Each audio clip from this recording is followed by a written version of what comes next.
nosso bate-papo de hoje é com lideranças de movimentos sociais dos dois maiores estados da Amazônia. Ian Ivanovic, coordenador da Frente Brasil Popular no Amazonas, e Jorge André, do coletivo Comitê Popular Urbano no estado do Pará. Confere aí.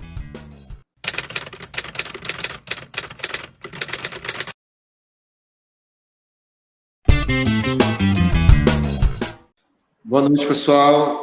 Sou Jorge André, e como o Valber já falou, queria, em primeiro lugar, saudar o Vento Norte. Eu acho que é uma iniciativa muito importante, a gente criar espaços de comunicação popular e de conexão, né? A gente está tão próximo de outros camaradas de outros estados, e aqui a gente no Norte mesmo, se comunica pouco. A gente precisa fortalecer essa nossa união. Então, parabéns, boa noite, espero que a gente possa contribuir aí com o debate, com essa construção de uma grande unidade contra tudo que está acontecendo, contra tudo isso que está aí, né? Essa bomba que está aí, que jogaram nas nossas cabeças, nas nossas vidas. Então, é pela resistência, pela organização popular que a gente vai superar esse momento tão crítico da nossa história. Então, saudações, estamos aí. Obrigado, Jorge. A gente está aqui também com o Ian Ivanovic, Ian também, que é coordenador da Frente Brasil Popular. Obrigado, Ian, por ter comparecido para bater esse papo com a gente. Oi, Valber, Jorge, prazer também, parabenizar essa iniciativa aqui do Vento Norte. Como o Jorge falou, a gente precisa cada vez mais estreitar as relações com os movimentos organizados aqui da região norte, mas, em especial, esses movimentos que nós temos, em especial em torno dessas pautas que nós temos construído nesse último período, que são pautas que são tão marcantes para a Amazônia, como a defesa da Amazônia, do meio ambiente, mas também a luta pela saída de Jair Bolsonaro da presidência da República. Obrigado, Ian. E aí eu já começaria, Jorge, a gente sabe que tem... o Jorge que teve um probleminha, então vou começar pelo Ian. A gente sabe que tem essa movimentação amanhã, em todo o Brasil, né? Como é que vocês estão enxergando o cenário atual, né? Como fazer esse resgate, né, da população para a rua, né? Como fazer essa ocupação? Bom, eu acho que, primeiro, as mobilizações que acontecem são mobilizações fruto de um processo de indignação popular. O presidente Bolsonaro, eu costumo dizer, ele nunca mentiu o que ele era. Todo mundo sabe que o Bolsonaro é homofóbico, que ele é machista, todo mundo sabe que ele é indisciplinado, que ele é irresponsável com as palavras, que ele defende a tortura, que defende a ditadura. Então, o Bolsonaro, ele sempre foi isso. Eu tenho a impressão que as pessoas tratavam o Bolsonaro como um personagem. De que forma? Eu ouvi muita gente que falava isso, inclusive na minha família. Não foram muitos, graças a Deus, da minha família. Então, a gente conseguiu manter boa parte dos grupos de WhatsApp de pé. Mas... Não teve briga no WhatsApp, não teve treta de WhatsApp. Não teve, mas a gente resolveu rápido, porque na minha família quem manda é as mulheres, e as mulheres, elas excluem do grupo, não tem esse debate assim, vai ficar, não é para discutir isso aqui. Então, enfim, minhas tias resolvem rápido as coisas nos grupos de família. Então, mas diziam o seguinte, não, é óbvio que ele não é isso, gente, ele é um personagem. Mas quando ele chegar na cadeira de presidente da República, ele vai mudar esse comportamento, porque a cadeira de presidente da República, ela muda a pessoa, porque ela tem exigências comportamentais, exigências de postura. Então, esse personagem dele termina na hora que ele virar presidente da República. E o que nós estamos vendo é que piorou, né? Piorou, porque ele se sentiu ainda mais autorizado para falar as besteiras, as barbaridades e os crimes que ele comete a partir da voz dele, da fala dele. Então, eu digo que essas mobilizações que estão acontecendo no Brasil, o principal motor, o principal fonte de energia dela é exatamente o comportamento do presidente Bolsonaro.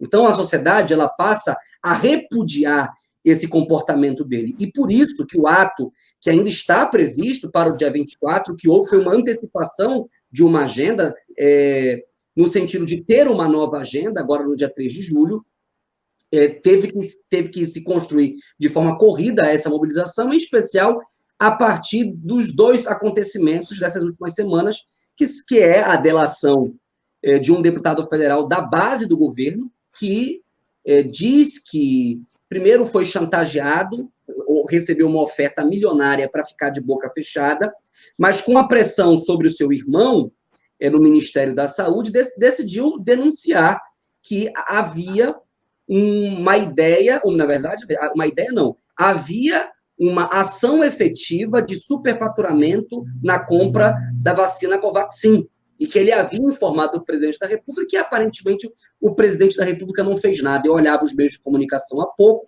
o porta-voz da presidência da República acabou de dar uma terceira motivação, né? Todas elas com o objetivo de blindar o presidente. Mas, aqui em Manaus, o ato está sendo construído de forma coletiva, com a participação de várias organizações.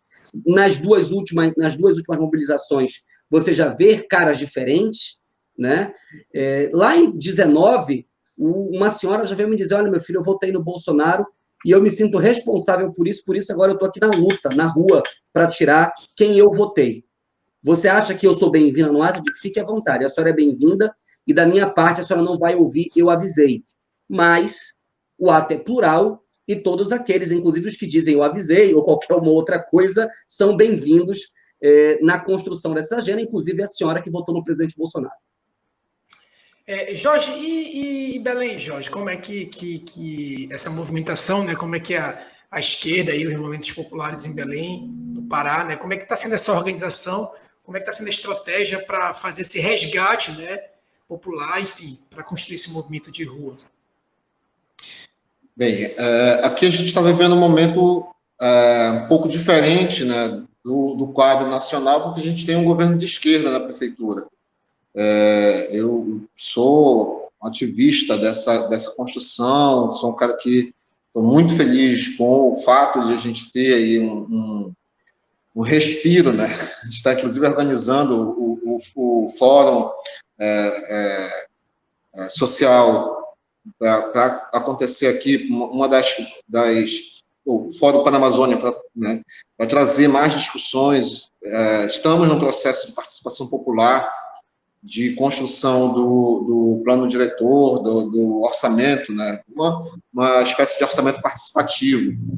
Então, há um aquecimento, há uma articulação da esquerda, que é um pouco diferente, mas ainda assim é muito difícil. A gente está com essa prefeitura, mas ela venceu por uma diferença de 3%, ou seja, é uma cidade com uma presença conservadora muito forte. Eu não digo que seja uma presença fascista, porque não considero o eleitorado do Bolsonaro um eleitorado fascista, né? Porque uma parte muito significativa das pessoas que, inclusive, ainda mantêm o apoio a ele, não tem a mínima noção do que ele é de verdade. Isso que conseguiu se fazer, essa construção de narrativa na qual esse monstro, esse estúpido, essa pessoa sem qualquer postura, sem qualquer demonstração de afeto, de empatia, se conseguiu criar uma áurea de honestidade, de trabalho, de dedicação ao país, sem que isso tenha fundamento nenhum, né? Sem que isso seja respaldado pela realidade em nada. Então, as pessoas estão ainda vivendo um estelionato, né? E como ele fez o investimento que os governos petistas não fizeram em comunicação, ele fez como centro da sua estratégia.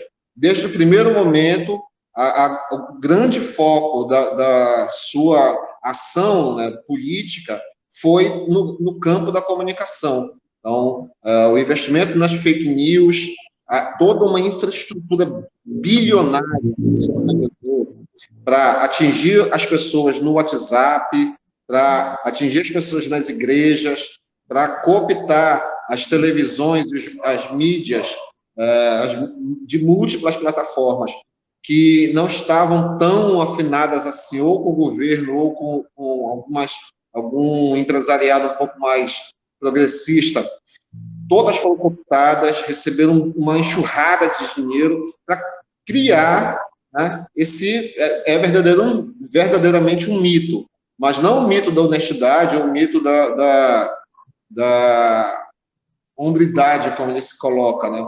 mas sim um mito no sentido de ser um ser inexistente, né? É um ser que não existe. O Bolsonaro que as pessoas acreditam, o Bolsonaro que as pessoas confiam e para quem elas dão respaldo, não é esse que nós sabemos que existe de fato. As pessoas não apoiam o corrupto, o inepto, o estúpido, o antidemocrático. Elas apoiam um ser criado na imaginação, no imaginário popular, que seria o grande combatente da corrupção, o grande transformador do Brasil, o grande libertador de uma possível conspiração comunista, né, como eles colocam. E isso é um fator que eu acho que é muito importante da gente compreender, né? Em nada a gente pode demonizar as pessoas que ainda apoiam, porque elas realmente não entendem que estão assumindo comportamentos fascistas. Elas realmente não entendem que estão apoiando alguém que despreza formalmente, despreza, sim, com satisfação a vida delas, dos seus familiares, que está interessado, sim, em que elas se contaminem e morram, se for possível, porque, pelos cálculos deles, isso elimina pressões na Previdência, elimina pressões de investimentos, viabiliza, como agora a gente está descobrindo na CPI da Covid, viabiliza esquemas de corrupção. Então, as pessoas não compreendem isso, né?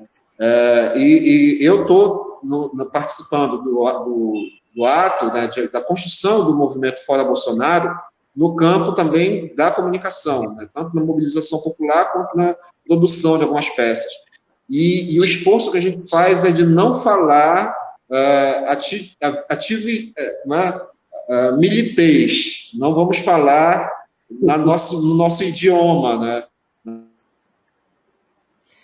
Pois é exatamente para evitar que eu acho que o André deu uma leve leve problema técnico. Impossível das pessoas compreenderem, que é esse dialeto muito formal, muito cheio de rebuscado, né? Falando para a academia, né? Pois é, e eu queria pegar esse gancho do Jorge, porque você falou, né, que encontrou uma senhora na manifestação, né, e tal, que votou no Bolsonaro e disse que isso era bem-vindo. Por outro lado, né, eu tive a oportunidade de ir no último ato, a gente passava por algumas lojas ali do centro e os próprios trabalhadores, a gente via a manifestação dos trabalhadores na loja em apoio, né, ao Bolsonaro. Então, e aí até o André falou essa questão do militez e tal, né? E a gente pega, por exemplo, muito Uber, né, que também são trabalhadores e tal, trabalhadores clássicos, né? E a gente vê esse apoio ainda muito forte, né? A gente só vê esse equilíbrio quando o Lula entra em cena, né? E aí a gente vê esse equilíbrio, né? Lula e Bolsonaro. Mas se o Lula não entrar em cena, a gente ainda vê ainda um certo desequilíbrio, né? Como fazer esse resgate, né? Como resgatar o trabalhador para dentro, né, para dentro dessa fronte de esquerda, enfim, esse movimento popular, porque a gente ainda observa, né, muita da classe trabalhadora ainda muito ligada a essa questão do Bolsonaro. Primeiro, eu acho, viu, Valber, eu, Ian, sou uma figura de esquerda, mas eu não acho que o movimento Fora Bolsonaro tenha que ser um movimento de esquerda. Eu acho que o movimento Fora Bolsonaro tem que ser um movimento de todo o setor patriótico, de todo um setor que defende a democracia, que defende a ciência e que não enxerga nesse governo alternativas para a superação da crise econômica. Hoje nós temos mais de 30% da juventude brasileira está desempregada. Você tem a fome voltando a assombrar o Brasil. Então, assim, eu acho que essa frente tem que ser uma frente, de fato, cada vez mais ampla e generosa, agregando vários segmentos que tenham pautas em comum. Eu acho que essa é a primeira questão. Esse esforço com o trabalhador não é um esforço simples, porque, veja só, a maior parte dessas pessoas são todos os dias bombardeadas a partir das suas redes pessoais, o seu WhatsApp. Olha, eu mesmo, eu recebo todo dia uma enxurrada de fake news, uma enxurrada. E dependendo de quem envie essa informação, ela poderia ter um efeito sobre mim muito grande. Então, por exemplo, eu já recebi uma fake news de uma pessoa séria, que eu disse, caramba, eu vou ter que apurar. E eu fui levantar. Era uma fake news. Você imagina esses trabalhadores recebendo do patrão uma informação, do pastor, do padre, uma informação falsa e que corrobora com a opinião do Bolsonaro? Então, essa pessoa passa a considerar que é verdade. Então, esse trabalho de conscientização, de diálogo com os trabalhadores, não é um trabalho fácil. Não é. Quando você fala dos Uber, por exemplo, a maior parte dos Uber são pessoas que foram desempregadas e que foram afetadas fortemente por essa crise, mas parte deles com uma questão de defesa. Infelizmente, a capacidade autocrítica do brasileiro ela é quase diminuta. Então, esses trabalhadores Uber, muitas das vezes não se consideram, inclusive, como trabalhadores. Eles se consideram como empresários, microempresários.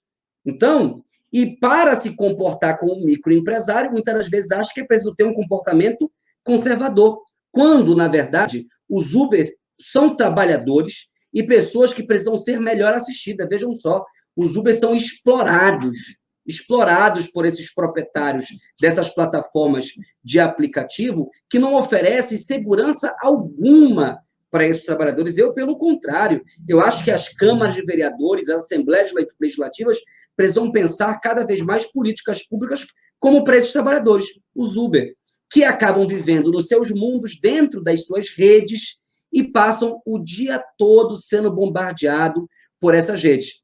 E esse é um dado. A maior parte dessa categoria, por exemplo, são homens, que muitas das vezes são mais suscetíveis a essa argumentação machista, preconceituosa do Bolsonaro. Então, é um trabalho enorme que nós temos pela frente, enorme. Mas eu, em compensação, também acho que durante esse período nós vamos ter uma boa oportunidade para conversar, para discutir, para falar com as pessoas, para ouvi-las também, porque eu acho também que a gente não pode ter arrogância de achar que a gente sabe de tudo. Então, a gente precisa parar também para ouvir com atenção, para compreender o que essas pessoas têm a dizer, o que elas estão pensando. Mas eu te digo, eu tenho muita esperança que nós vamos conseguir virar esse jogo. Eu não tenho dúvida que a esperança vai vencer o medo. Não tenho dúvida alguma disso. Porque a população quer saber por que o feijão está chegando a R$15. A população quer saber por que a garrafa do óleo custa R$17. A população quer saber por que 1 quilo de patinho, que é a carne, usualmente, que a gente compra, porque eu cozinho, viu? Eu faço política, eu sou historiador, mas eu gosto de cozinhar. Então, o patinho, 1 quilo do patinho que a gente utiliza para fazer o bife, ou do colchão mole, que a gente também utiliza para fazer o bife, está chegando a R$40. A população quer saber disso. Que era o preço da picanha, né? Que era o preço da picanha, né? Que era o preço da picanha. Então, assim, é desses absurdos que nós estamos falando. A gasolina não baixou. As pessoas... Olha, esse é um dado interessante, viu, Valber? Aqui que o Vento Norte poderia tentar levantar em perspectiva, porque eu não tenho dúvida que aumentou o número de acidentes de pessoas com queimadura, seja por fazer fogareiro com álcool, ou seja porque voltou para a lenha, para o carvão, para poder cozinhar. Outro dia eu assisti um programa de televisão onde uma comunidade decidiu criar uma cozinha comunitária, fez lá uma fogueira para poder cozinhar, dada a situação das pessoas não terem mais como cozinhar. Então, a gente também precisa falar isso. A gente fala de democracia, falar de democracia é essencial. A gente fala do fora Bolsonaro, é essencial. Hoje, defender a vida passa por falar fora Bolsonaro. A gente fala genocídio, eu preciso traduzir para as pessoas o que é genocídio. Genocídio é um crime doloso, portanto, que envolve dolo, intenção de matar. Quando o presidente da República segue negando a ciência, quando o presidente da República vai para agendas públicas e retira do rosto de uma criança uma máscara, quando uma mulher começa a falar num comício, num evento do presidente da República, ele manda ela retirar a máscara do rosto, ele está assumindo dolo, o risco daquela pessoa ser contaminada e morrer. Portanto, ele é sim um genocida. Então, diferente do que o Arthur Lira fala, que genocídio é um crime doloso e que não tem dolo, não, ele passou a assumir o dolo, ele passou a dobrar a aposta na irresponsabilidade de negar a ciência, de estimular o não uso de máscaras.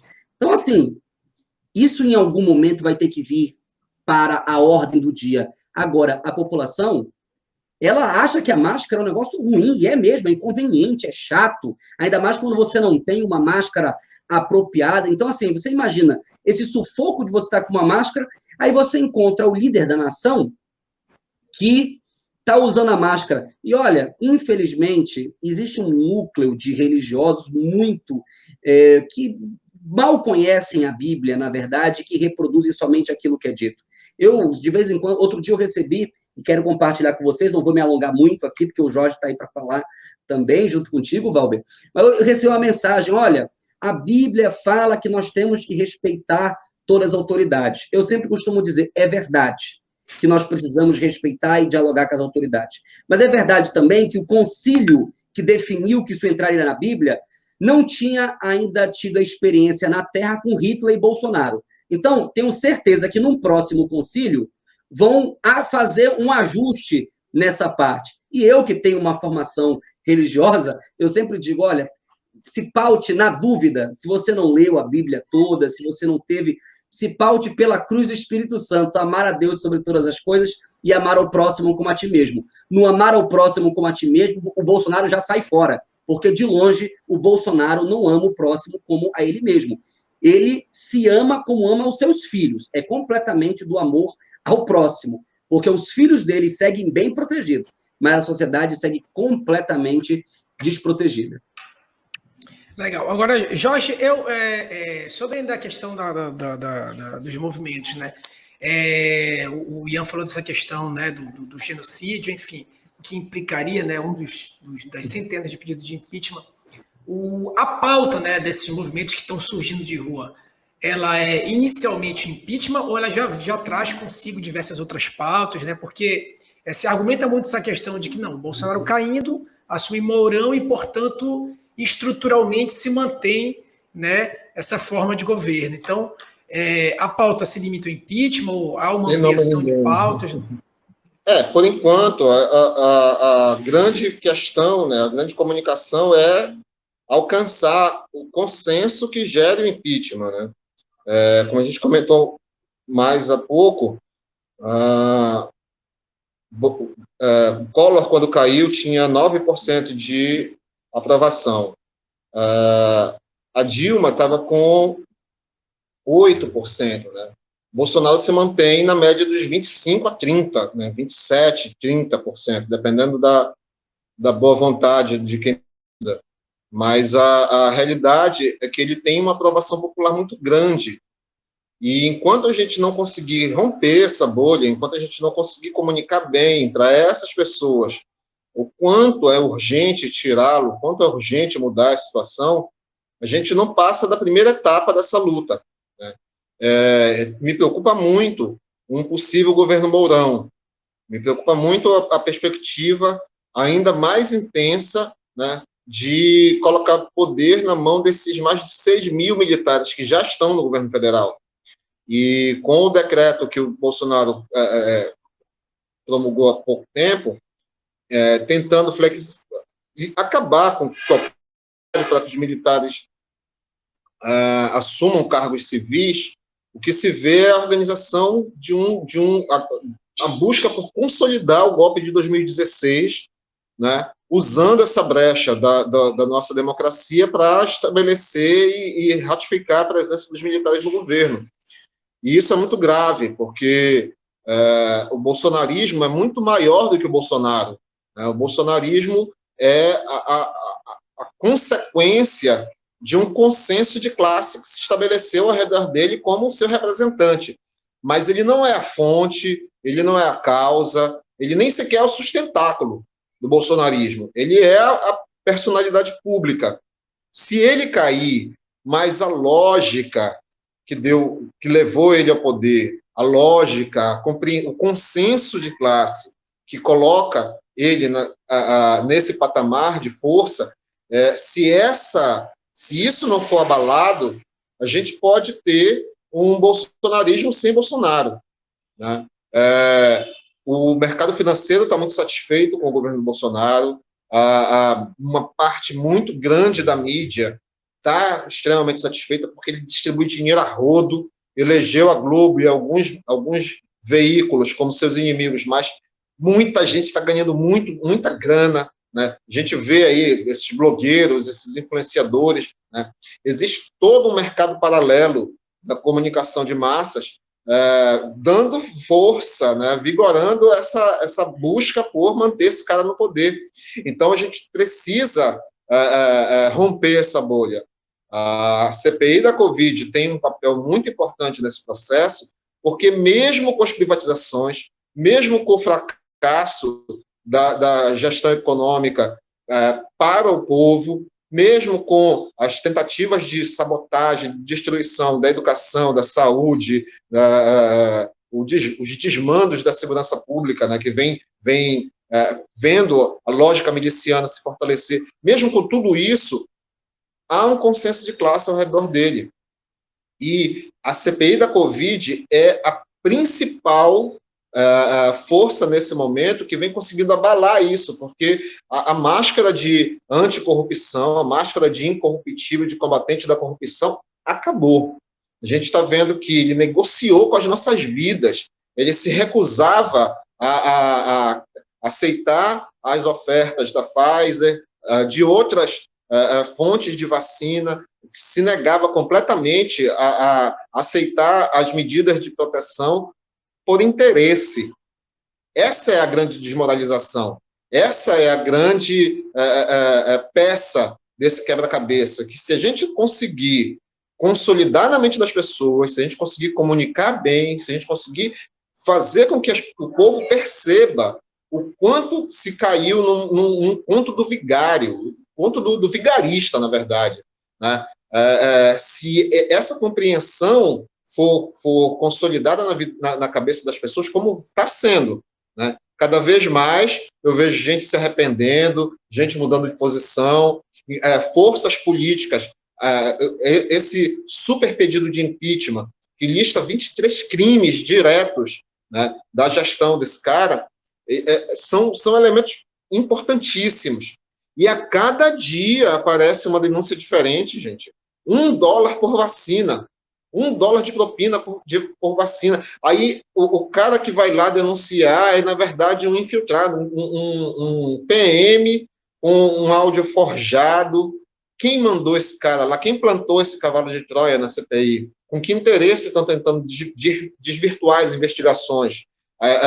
E ao invés de ele atrapalhar, ele faz abrir uma outra linha de investigação, porque algum interesse tem de se forjar a presença desse cara na CPI. Então, são muitos elementos que vão se organizando para que a gente alcance, né, esse tão necessário consenso em relação ao que está acontecendo e consiga comunicar isso para a população. Alô? O Ian, eu queria pegar exatamente essa questão do alcance, né, da população, aquilo que a gente vinha conversando até antes de iniciar. Não há esse perigo que já se comenta de acontecer um sequestro, né, do movimento. Já se vê MBL, o movimento vem para a rua, né, convocando os movimentos no mesmo sentido. Não há um perigo para acontecer o mesmo que aconteceu em 2013, em que se começou com o movimento popular, e esse movimento popular, né, se desvirtuou para acontecer no golpe de 2016? Olha, eu acho o seguinte, nós já estamos numa outra quadra.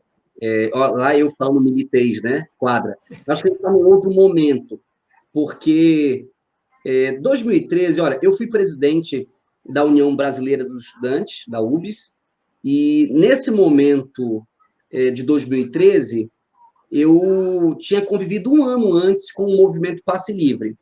Quem era o movimento Passe Livre? Com toda a franqueza aqui e respeito que eu tenho por todas as pessoas que fazem luta, ainda mais em torno de pautas generosas, como é a defesa do passe livre estudantil. Era um grupo de jovens que negava a necessidade de estar organizados, mesmo criando um movimento passe livre, que levantava essa bandeira da desorganização, sem entidade, sem partido, e, na minha opinião, já com muita gente infiltrada dos setores que queriam derrubar Dilma. Tá? Então, assim, eu não acho que nasça como um movimento popular clássico. Já nasceu com certas características, só que como o Brasil é muito grande, você tinha realidades específicas no Brasil. Então, por exemplo, aqui em Manaus, eles tentaram criar uma célula, mas nunca decolou, porque aqui você sempre teve um movimento estudantil muito forte, muito presente, mobilizador, então não teve muito esse espaço aqui. Mas em algumas localidades do Brasil, de fato, colou. Existe a possibilidade de você ter uma tomada por parte desses setores mais conservadores? Existe. Eu vou dar um exemplo. Lá no Departamento de História, essa semana eu percebi uma movimentação de um pessoal, olha, vamos se organizar em torno da bandeira da história. É bonito você falar isso, mas isso me soa muito como 2013, sabe? O sem partido, o sem bandeira, o sem organização. E a gente sabe no que dá isso. Isso não é novo, no mundo inteiro sempre aconteceu nessas ondas pré-direita, ondas muito conservadoras, sempre esse discurso do em cima do muro, não é bem isso, eu vou me organizar em torno da bandeira do Brasil. O que a gente vê, eu nunca deixei de andar com a camisa canarinho, nunca. Eu sempre fui até hostilizado nesses atos mais progressistas, porque, de fato, os coxinhas mesmo, meio que eles se apropriaram, né, desses símbolos. Sequestraram, né? Sequestraram esses símbolos nacionais. Mas um monte de apátrida que não sabe o que é o Brasil, o que foi a luta pela independência do Brasil, o que foram as batalhas que o Brasil enfrentou internamente, o que foi a cabanagem, a resistência dos cabanos. O pessoal não sabe o que é o Brasil e a construção nacional do povo brasileiro, como é que se deu a fundação do Exército brasileiro ali na Batalha dos Guararapes, no Pernambuco. Então, assim, e aí essas pessoas elas passam a se organizar em torno dessas pautas. Tem esses perigos? Tem, e a gente tem que estar atento a isso. Eu sempre fico muito preocupado com esse pessoal, muito do sem partido, sem organização. Olha, quando você olha para o mundo, as pessoas elas querem se organizar. Então, esse discurso do sem organização e sem partido, ele só de fato prospera aonde o caldo cultural ainda é muito curto, é muito pequeno. Né? Nós estamos falando de um Brasil com mais de 300 anos de escravidão, né? Porque a gente quer fazer a conta a partir do que formalmente foi o processo de abolição da escravidão no Brasil, mas a escravidão ainda perdurou pelo menos umas 3, 4 décadas de forma escancarada na sociedade brasileira. Então, assim, nós temos um país ainda com um caldo cultural muito pequeno. Então, esse discurso do em cima do muro, do sem organização, sem partido, ainda é um discurso com muito efeito. Isso, inclusive, os partidos têm responsabilidade. Né? Um termo aqui nosso, porque, infelizmente, tanto na esquerda quanto na direita, tem muito cacique. A renovação nessas organizações é muito pequeno, quase nada. E olha que eu falo de uma organização, eu sou filiado ao PCdoB, que sempre investiu muito na juventude, na renovação da juventude, mas mesmo no PCdoB, a luta pela renovação é uma luta muito dura para que a juventude tenha espaço e consiga se projetar para outros espaços. Então, e como é que vai ser esse só pegando esse teu gancho, essa organização que você falou, né? Muito essa questão de sem partido, especificamente em Manaus, no Amazonas. Quais são as instituições, enfim, quais os partidos? Há uma articulação conjunta de sindicatos, de centrais sindicais, de partidos, né? Como é que nasceu isso, né? Quem é que determina, por exemplo, olha, ia ser dia 24 de julho e vamos antecipar para o dia 3, né? Como é que há essa centralização de tomada de decisão? Valber, deixa eu te dizer, eu estou falando tudo isso da minha preocupação, eu sei que tem muitas pessoas honradas, inclusive, que não pertencem, não se organizam em partidos políticos, mas têm convicções muito consolidadas. Tá? Então, assim, eu não estou falando para essas pessoas. Eu estou falando para aquelas pessoas que têm lado e que fingem que não têm lado. Tá? Eu quero primeiro fazer só esse reparo aqui. Como é que tem sido a tomada dessas decisões? Tem sido a partir de uma operativa nacional, que estão as centrais sindicais, os partidos, as entidades estudantis, as entidades educacionais do Brasil. Dica de passagem, tanto as entidades educacionais quanto as entidades estudantis têm tido muito protagonismo nesse processo de mobilização, também porque o Bolsonaro elegeu atacar as universidades, atacar a educação brasileira, então essas organizações têm se forçado a uma maior mobilização, e aqui no Estado não tem sido diferente, é meio que uma reprodução dessa estrutura organizativa nacional. Quem tem coordenado essa atuação e convocação das mobilizações tem sido os sindicatos, as centrais sindicais, os movimentos educacionais, os movimentos estudantis, o movimento social, os partidos políticos que têm organizado. Deixa eu te dar um dado. Hoje, o PSDB, ninguém tem dúvida do que o PSDB é, assim como ninguém tem dúvida do que é o MBL. O MBL é uma organização golpista e que hoje está arrependida porque, fruto da sua agenda golpista, colocou o Bolsonaro na presidência da República, né? E eu nem sei mesmo se está arrependida, se não é um movimento tático deles de mobilização. Mas, enfim, o MBL, que já está participando e mobilizando para esse dia 3, hoje o PSDB, o Partido da Social Democracia Brasileira, decidiu participar, engrossar as mobilizações do dia 3. Então, você começa, de fato, a ter uma conotação de frente ampla.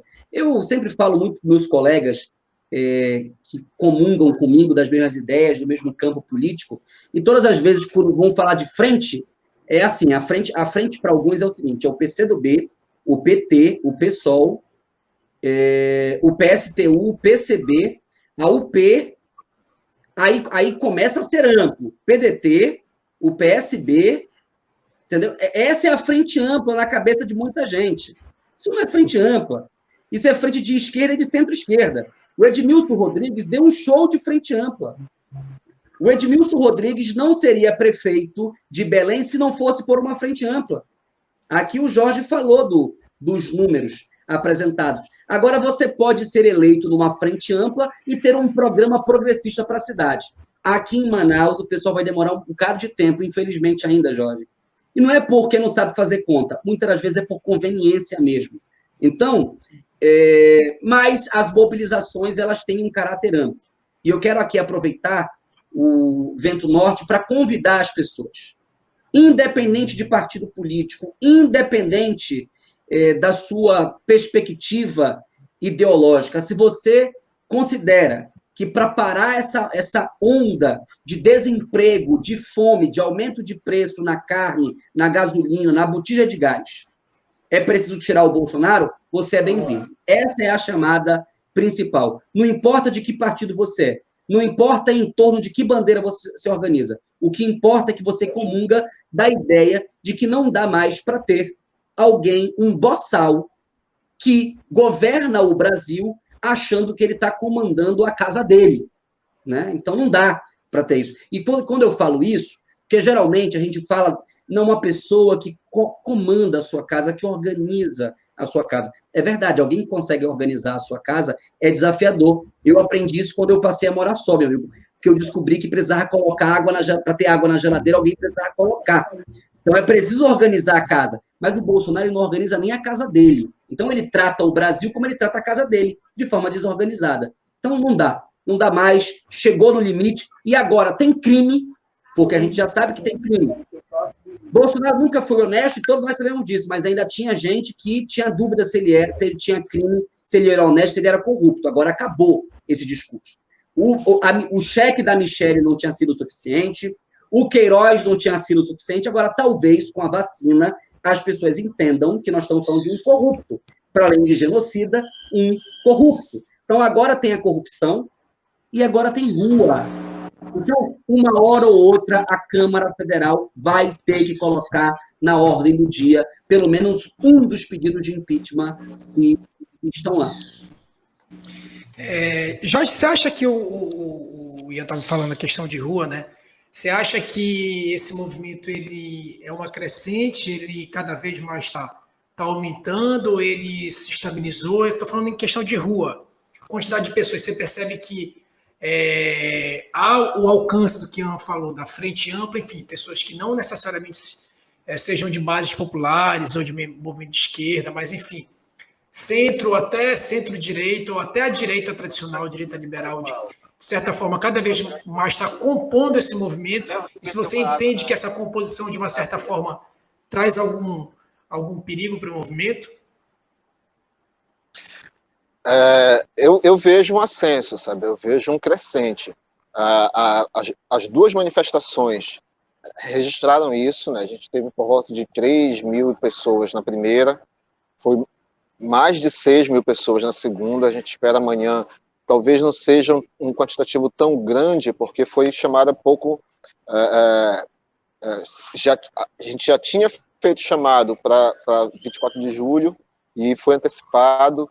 Eu achei muito correto, acho que a gente já devia ter colocado essa data desde o primeiro momento, né? Fiz essa proposta, inclusive, mas antecipou e ficou com pouco tempo de mobilização. Só que as pessoas estão muito chocadas com o que está vendo, né? O que o Ian falou a respeito da frente ampla, aqui em Belém a gente está com um clima positivo nesse sentido, né?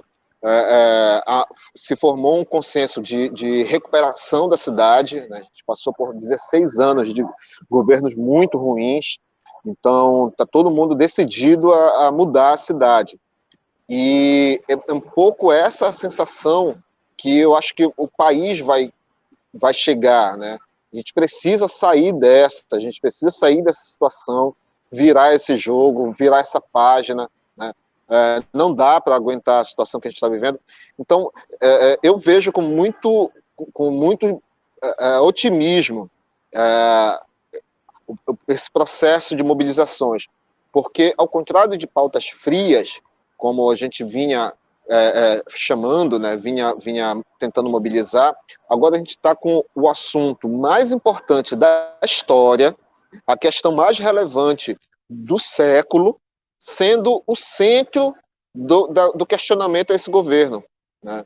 Um cara que poderia ter salvado esse mandato desastroso dele, se ele tivesse feito o mínimo, se ele tivesse feito como Bush, usado o 11 de setembro brasileiro para se projetar, ele poderia até se eternizar no poder, fazendo as destruições que ele imaginasse, mas ele é um competente e um boçal num nível tão alto que ele não soube nem sequer usar esse momento para se projetar, como todos os governadores fizeram, como todos os prefeitos estão tentando fazer, né? Ele não se preocupou nem em criar uma capa de cuidado, nem criar, assim, sabe, uma ilusão, um mestre da ilusão, né? Nem isso ele procurou fazer. Então, esse desprezo que ficou muito claro nas falas, nas atitudes dele, eu acho que vão ser o grande fator dessa derrocada. Só que apenas isso não é suficiente, a gente precisa também provar e comunicar. E a gente está conseguindo fazer isso. Então, eu acredito sim que a gente vai entrar num crescente cada vez maior, um processo de mobilização que vá ganhando força, né? Eu já vejo coletivos, movimentos que não se envolviam, né? Frações da sociedade que não se envolviam na discussão, já dispostos a conversar, já dispostos a questionar, né? Então, acredito que a gente precisa manter essas agendas de mobilização popular e fortalecer o espaço de diálogo, né? Como o Ian já ressaltou, eu me senti muito contemplado nisso. Não dá para dialogar só com a esquerda. A esquerda tem um teto, tem uma base instalada que dela se movimenta pouco, né? Quem é realmente de esquerda, quem tem um pensamento progressista, muda de PCdoB para PSOL, de PSOL para PT, né? Varia de PT para algum outro tal, mas é impensável, né, à primeira vista, haver uma grande migração para a direita, para a centro-direita. Então, não é uma mobilidade ideológica que a gente precisa nesse momento, que é o que a gente costuma exigir das pessoas, né?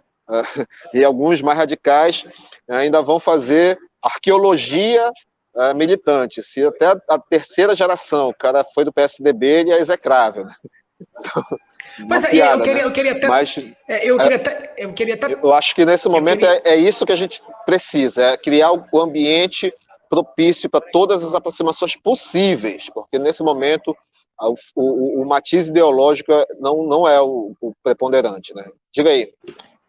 Pois é, não, eu queria até pegar esse gancho. Me parece que em relação ao movimento atual, em relação a essa questão atual, eu vi até uma frase que eu achei interessante, que é assim: marcha separado e bate junto, né? Eu achei até interessante essa frase, ou seja, marcha separado com a, né, esquerda e direita marcha separado, mas bate junto. Claro que a gente está aqui na temática de movimento social, mas eu queria perguntar do Ian duas coisas, e duas em uma tem a ver com essa questão.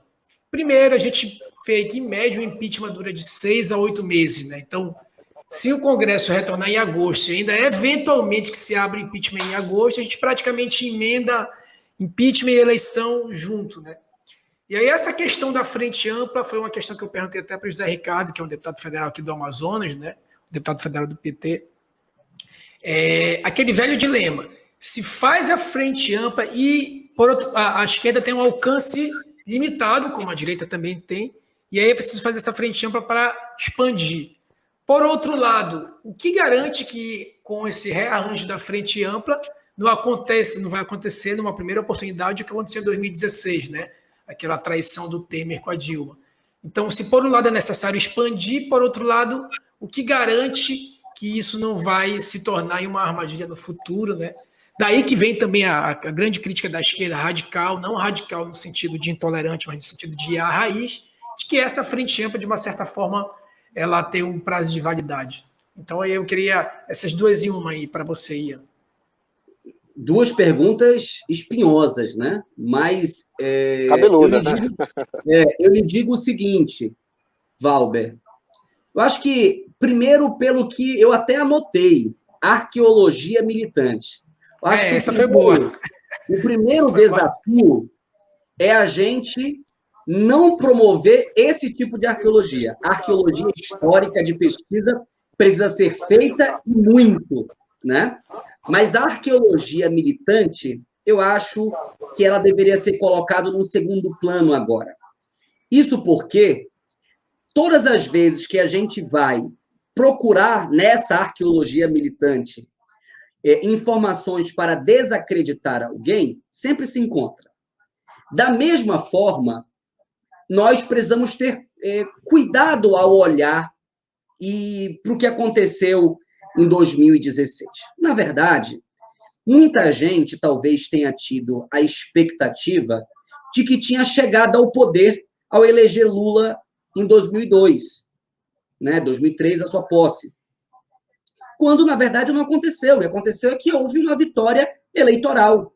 E uma vitória eleitoral que foi mantida politicamente a partir de muitos acordos constituídos com amplos setores da política brasileira. Assim, Lula foi eleito, reeleito, elegeu Dilma e reelegeu a Dilma, com muita dificuldade, mas reelegeu a Dilma. Então, talvez muitos setores do próprio Partido dos Trabalhadores e esses setores mais radicalizados da esquerda, porque eu sempre costumo dizer, tem aquela parte que é mais radicalizada, que é de esquerda, de fato, e tem aquela parte que é mais radicalizada, que é de direita, mas se mantém na esquerda por ter vergonha, entendeu? De se assumir como de direita de fato. Mas sobre essa parte que é mais radicalizada e de fato é de esquerda, talvez esses setores aqui tivessem também essa opinião de que chegaram ao poder e que vai ser possível fazer profundas reformas, como a reforma agrária, né? Só que, assim, quando eu vejo historiadores achando isso, que são pessoas que têm obrigação de analisar os acontecimentos à luz de um processo histórico, eu não me assusto do conjunto da sociedade de pensar assim. Então, agora, eu te digo o seguinte, essa frente ampla e os ensinamentos que nós tivemos aí sim com 2016, eles possibilitam alguns rumos para a perspectiva de forças progressistas. Olha, eu sempre digo, tem alguém mais liberal que o Lula no Brasil? Eu não conheço. Eu não conheço alguém mais liberal como Lula. Não Tem até conheço. aquela frase, né? Tem até aquela frase que ele fala sempre: os empresários nunca lucraram tanto, né, na minha gestão, né? E ao mesmo tempo, o pobre nunca teve tanto acesso e os empresários nunca tiveram tanto lucro na minha gestão. Então, assim, então é meio complexo, né? E olha, eu convivi com o presidente Lula, quando fui presidente da UBS, tive a oportunidade de conviver e de participar de inúmeras inaugurações de institutos federais de educação ao lado do Lula. Então, assim, não existe pessoa com um perfil mais amplo e na política econômica, porque assim, é bom que se separe o que é a política social do presidente Lula e dos governos Lula, da política econômica, mesmo sabendo que em alguns momentos acabam estando embrincados, mas a política do governo Lula é uma política essencialmente liberal. Só que é uma política liberal que coloca na ordem do dia o seguinte: nós vamos aumentar a riqueza desse país, dos que já são mais ricos, investindo nos mais pobres, para que esses mais pobres possam ter acesso ao consumo. É essencialmente isso aqui. É óbvio que isso aqui é um resumo muito superficial. Então, o que eu posso te dizer é o seguinte: olhando para 16, olhando para os governos progressistas no Brasil e no mundo, não dá para não ter arranjos. Vamos ser práticos, vai ter que se fazer arranjos amplos. Agora, desses arranjos amplos, precisam sair reformas importantes. Reforma política, reforma eleitoral. Reforma política não é só reforma eleitoral.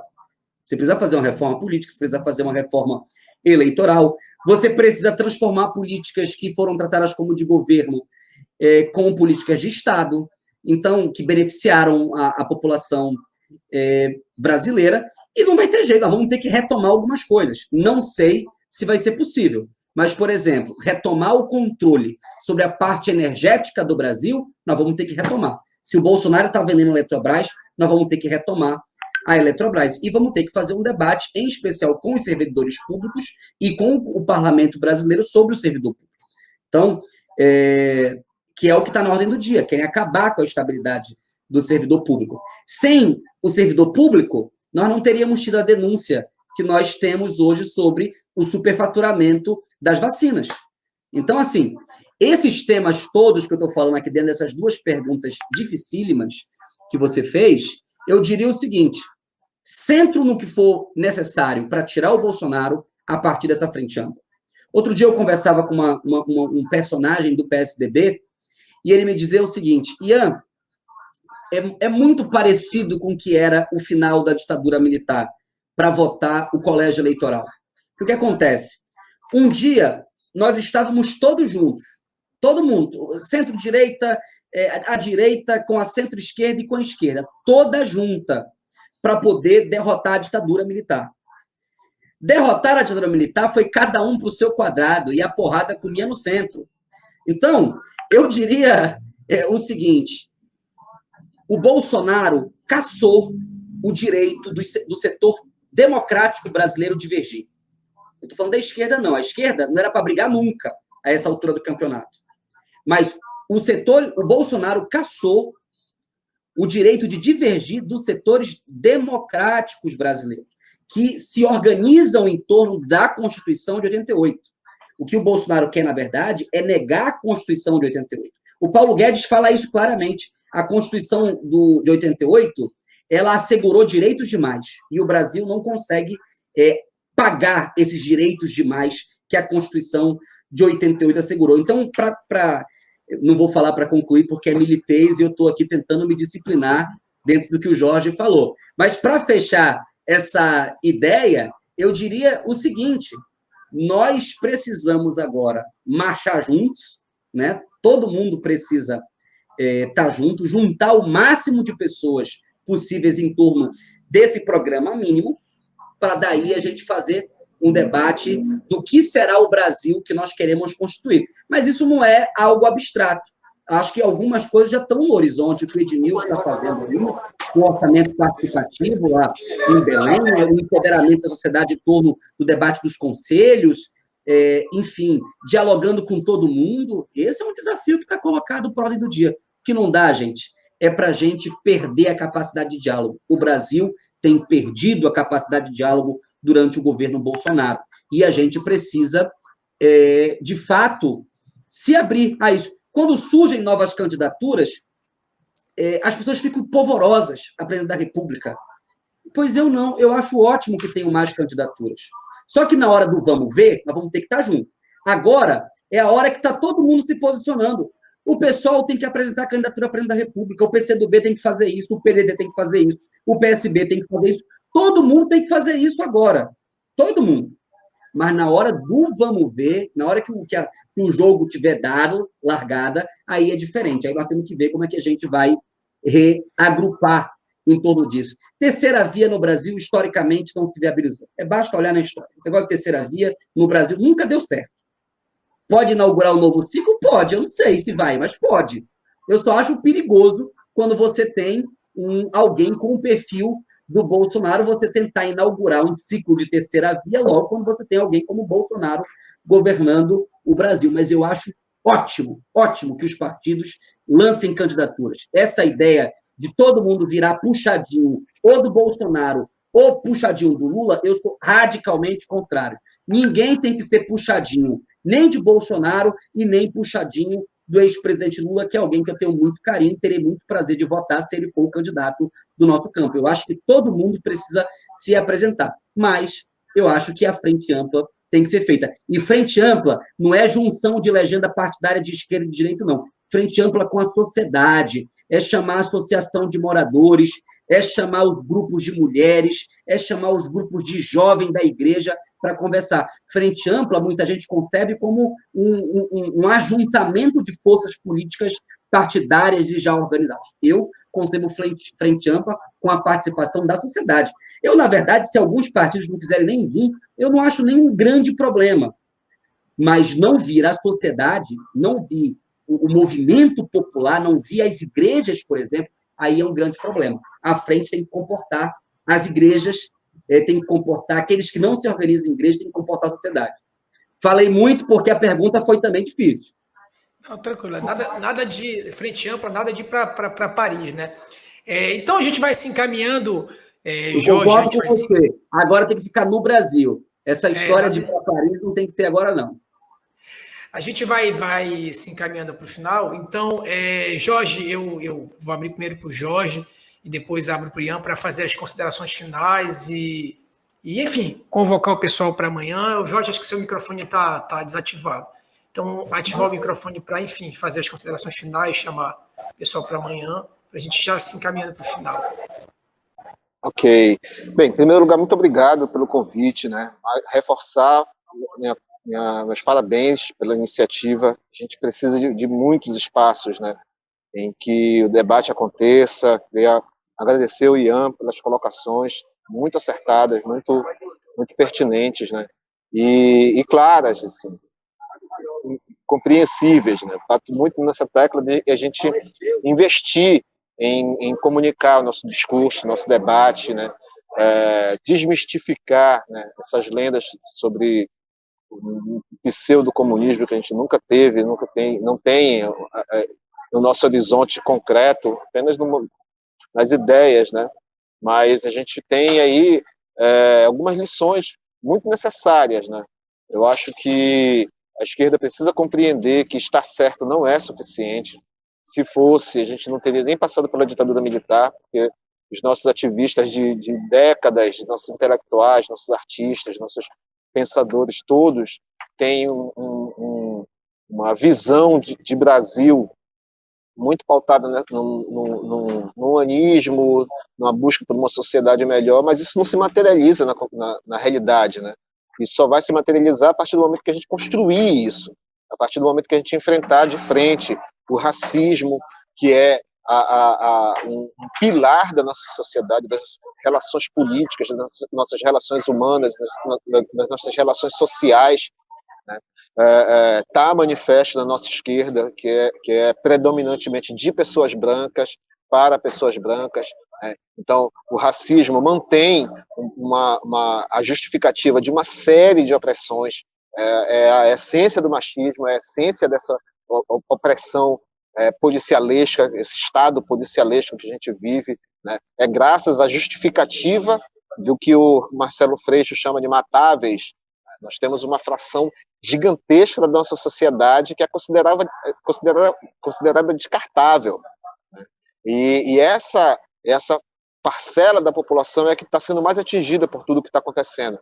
Enquanto a gente não compreender que ter razão no discurso, mas não conseguir fazer com que esse discurso se materialize em política, se materialize em ação, em freio a bandidos como Bolsonaro, estar certo não vai resolver as coisas, né? E a eleição de um representante não é suficiente para resolver as coisas, exatamente porque nenhum representante se torna imperador, nenhum representante se torna, nem o Lula foi, nem a Dilma, nem o Bolsonaro, ninguém comanda sozinho.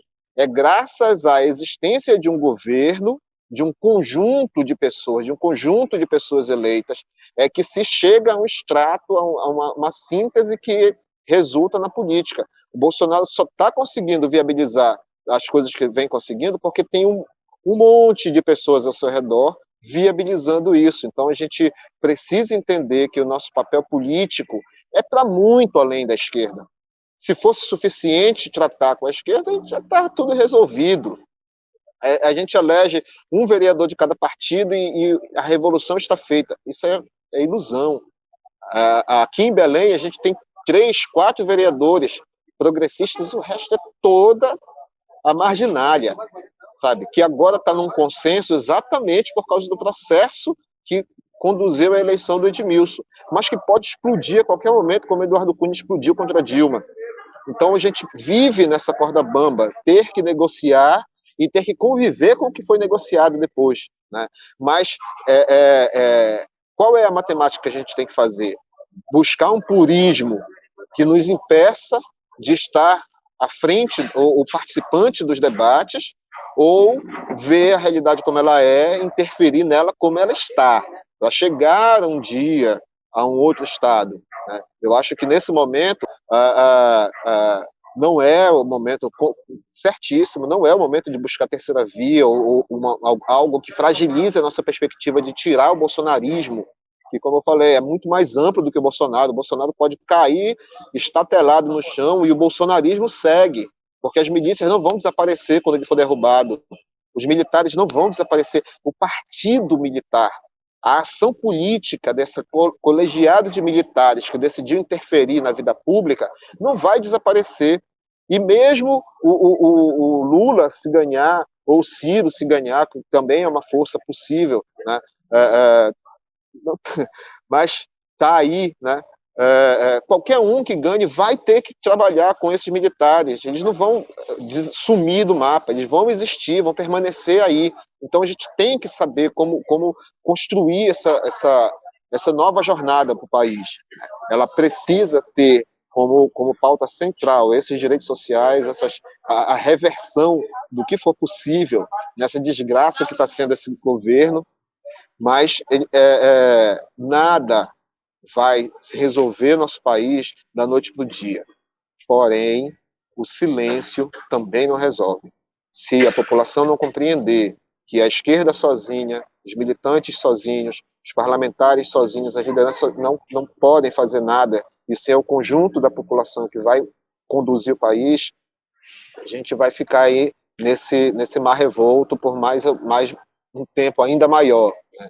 Então, o chamado é esse mesmo, vamos para a rua, porque a rua é formativa, né? Eu sou fruto de 2013, foram as ruas que me tiraram de um cara do bairro que reclamava quando aparecia buraco no asfalto, para alguém, em 2013, me fez compreender que aquele buraco na minha rua estava dentro de uma lógica urbanística, que estava dentro de um conjunto de... E aí hoje eu sou um ativista político por causa dessa educação que a rua traz. Então, trazer o povo para a rua, realizar atividades, realizar rodas de conversa, momentos como esse que o Vento Norte está propiciando, são fundamentais, porque a gente não é capaz de imaginar o que uma sementinha que a gente planta, um grilozinho que a gente coloca na mente de alguém, repercute, como isso vai desdobrar no futuro. Então a gente tem que espalhar nossas ideias, tem que espalhar nossas sementes, que isso é parte da revolução, mudar a cabeça das pessoas. Então, sábado de manhã, vou estar aqui na Praça da República, conectado com a galera aí em Manaus e no mundo inteiro, porque vai ter ato fora Bolsonaro no mundo todo. Assim a gente espera que segunda-feira a gente tenha outro cenário, né? Obrigado, Jorge. Eu também agora passo aqui para o Ian, enfim, fazer a convocação e fazer suas considerações finais. Olha, Walter, Valber e Jorge, eu quero, na verdade, agradecer a oportunidade que vocês estão dando para a gente discutir, conversar um pouco. Eu acho que o Brasil está precisando disso, de espaço de diálogo, de espaços convergentes, como esse que nós estamos tendo aqui, mas espaços onde também possam ter as opiniões que não são tão convergentes às nossas, mas que a gente possa conversar, dialogar.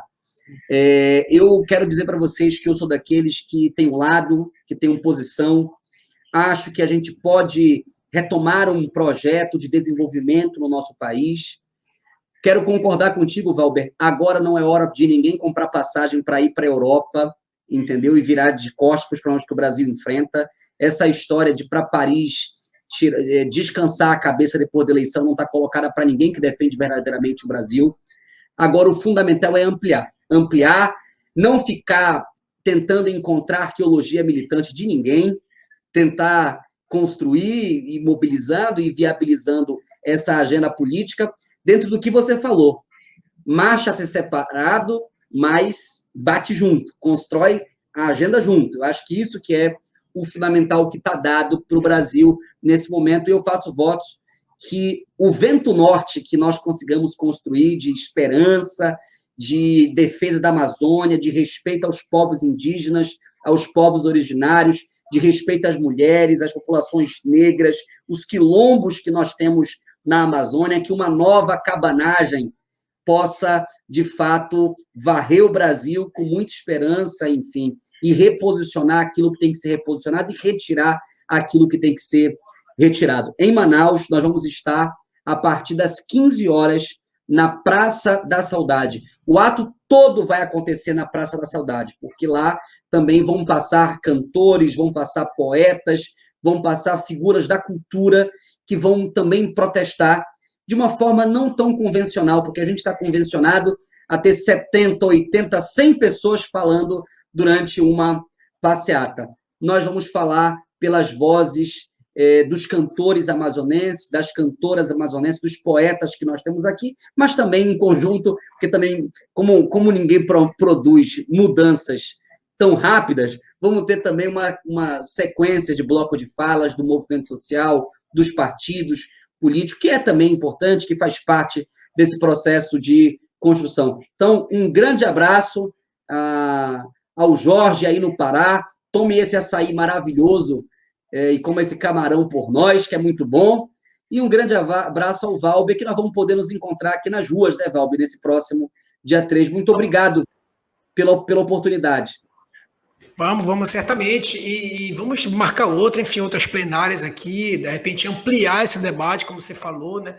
Eu agradeço muito ao Jorge, agradeço ao Ian, agradeço ao Maninho e a Maninha que ficou até aqui. Não se esquece de se inscrever no canal para que toda semana que a gente postar vídeo novo você receber no seu feed. Lembrando que às terças-feiras a gente tem episódio de História da Amazônia com o professor Davi Leal, da Universidade Federal aqui do Amazonas. E às quintas-feiras... Professor Davi Leal, né? E às quintas-feiras a gente tem o podcast Amazônico, sempre uma quinta a gente bate papo com alguém, quem sabe no podcast dia de quinta não vem o Ian e o Jorge também, uma outra oportunidade. Eu só queria mais uma vez agradecer a vocês e a gente se encontra amanhã em Belém no sábado de manhã, né? E aqui em Manaus no sábado à tarde, tá bom? Um forte abraço e até a próxima. Obrigado Jorge, obrigado Ian. Valeu, galera.